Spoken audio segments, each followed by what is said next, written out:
네, 지수의 방향성에 대해서 이야기를 좀 해보겠습니다. 현대증권의 류용석 팀장입니다. 안녕하세요. 네, 안녕하십니까. 네, 지수가 연고점까지 오늘 장중한 때 올라오면서 지수의 앞으로의 방향성에 대한 이야기가 많이 나오고 있는데요.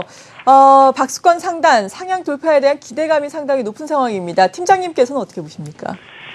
예, 아직 미국 부채 한도 협상이 마무리된 건 아니지만 네. 일단 이번 주까지 해서 대협상이 나타날 가능성이 높게 점쳐지고 있다는 점에서 좀 긍정적으로 시장을 바라봐야 된다 이렇게 입장을 갖고 있습니다. 10월달 우리가 주요하게 봐야 되는 거는 이제 해외 변수에 대한 변수도 변수지만 국내 변수들이 좀 우호적일 가능성이 매우 높고요. 이런 패턴이라면은 연 고점인 2042포인트를 넘어서 이번 달 중에 한 2100포인트 정도까지도 상승할 수 있다고 보고 있는데요. 기존까지 이제 증시의 주가 발상 결정 요인은 크게 한 세 가지였다면 앞으로는 국내 요인의 세 가지로 좀 전환이 될 거로 보고 있습니다. 해외 요인의 결정 요인은 이제 통화 정책과 관련된 QE 테이퍼링과 이머징 영향, 위험 저소 선호도의 변화 이런 것들과 두 번째 이제 재정 정책에서 지금 이슈가 되고 있는 이제 부채 한도 협상 등이었고요. 그 밖에 이제 매크로 측면에서는 중국과 유로존의 경기가 얼만큼 좋아지느냐 이런 문제였다면 앞으로는 국내 증시의 내부적인 요인들의 좀 비중이 커질 거로 보고 있고 이런 부분들은 국내 증시에 좀 긍정적인 연결고리로 나타날 가능성이 높다 이렇게 보고 있습니다.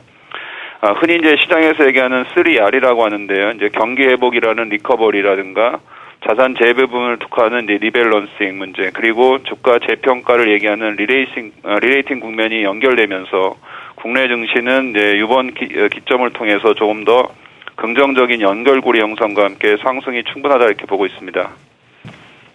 네, 이 국내 내부적인 요인이 시장에 더욱더 앞으로 많은 영향을 미칠 것이다. 이 내부적인 영향은 상당히 긍정적인 영향을 미칠 수 있다라는 말씀이신데 말씀을 해주신 이 3R 같은 경우에 어떤 방식으로 연결고리가 형성이 되는 건지 시나리오를 말씀을 해주시면서 보다 자세하게 좀 설명을 해주시죠.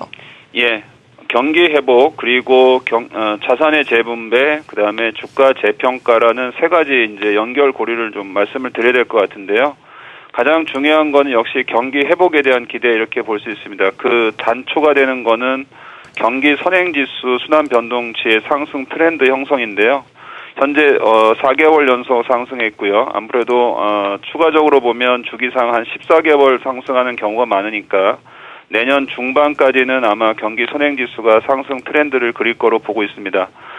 이런 경기 선행지수의 상승 트렌드는 이제 채권 대비 주식의 기대 수익률 상승으로 나타나면서 전반적으로 낮아졌던 PER을 좀 끌어올리는 PER 상승 전환을 시도할 가능성이 높고요.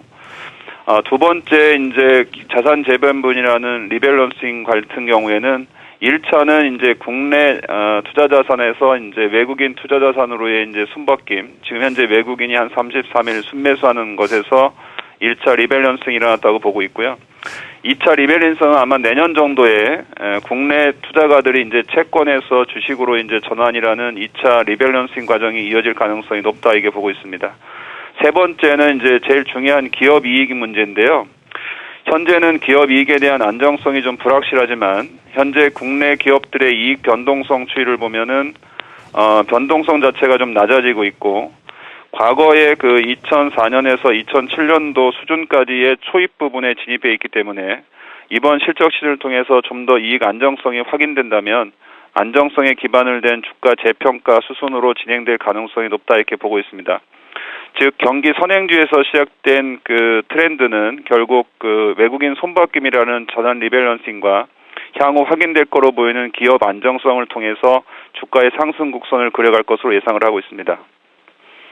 주가가 대평가되면서 상승 탄력을 더할 수 있다라는 긍정적인 말씀이신데요. 그렇다면 이러한 상승 국면을 앞두고 지금 물론 지수가 많이 올라온 상황이지만 지금 포트폴리오 재편을 한다면 어떤 방식으로 하는 게 좋을까요? 예, 아무래도 트렌드 상으로 아까 말씀드린 경기 회복 그리고 자산의 재분배 그리고 마지막에 기업 이익 안정에 대한 주가 재평가라는 세 가지 공통 요소를 본다면은 아무래도 소형주보다는 대형주가 될 가능성이 매우 높고요.